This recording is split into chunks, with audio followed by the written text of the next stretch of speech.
Hi hello నమస్తే friends, welcome to my channel Chintu smiley official. ముందుగా మీ అందరికీ శ్రీరామనవమి శుభాకాంక్షలు. ఈ మినీ వ్లాగ్ వచ్చేసి శ్రీరామనవమి రోజే తీసిందండి. మేము శ్రీరామనవమి రోజు ఎక్కడికి వెళ్ళాం, ఏ టెంపుల్కి వెళ్ళాం అనేది అయితే ఈ వీడియోలో మీరు చూడబోతున్నారు. మేమైతే ఎర్లీ మార్నింగ్ లేచేసి రూమ్స్ అన్నీ కూడా క్లీన్ చేసుకొని ఇంట్లో పూజ కంప్లీట్ చేసేసి టెంపుల్కి అయితే బయలుదేరామండి. ఎక్కడ అంటే ఇది వరంగల్ బస్టాండ్ దగ్గరలో ఉన్న గోవిందరాజుల గుట్ట అని అంటారు. ఇది వరంగల్లో ఉండే ప్రతి ఒక్కరికి కూడా తెలుసు గోవిందరాజుల గుట్ట అంటే.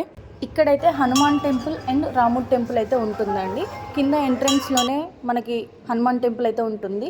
రాముడి టెంపుల్కి వెళ్ళాలి అని అంటే గుట్ట స్టెప్స్ ఎక్కాలండి. ఆల్మోస్ట్ ఒక 50 to 100 స్టెప్స్ అయితే ఉంటాయి. బాగా ఎండ కొడుతుంది కదా, కాళ్ళు కూడా బాగా కాలిపోయినాయండి మేము ఎక్కేసరికి. లాస్ట్ ఇయర్తోనే కంపేర్ చేస్తే ఈ ఇయర్ పెద్దగా రష్ అయితే లేదండి. లాస్ట్ ఇయర్ అయితే మాకు చాలా టైం పట్టింది దర్శనానికి కానీ అర్చన చేయించుకోవడానికి కానీ ఇప్పుడైతే చాలా ఈజీగా చాలా ఫాస్ట్గా అయితే కంప్లీట్ అయిపోయింది మాకు పూజ అనేది. ఫస్ట్ మేము హనుమాన్ టెంపుల్కి వెళ్ళేసి ప్రదక్షిణాలు చేసేసి లోపల గుడి లోపల అయ్యగారి దగ్గర అర్చన అయితే చేయించుకున్నాము మా ఫ్యామిలీ పేరు మీద. మళ్ళీ పైకి స్టెప్స్ ఎక్కేసి వెళ్ళాము.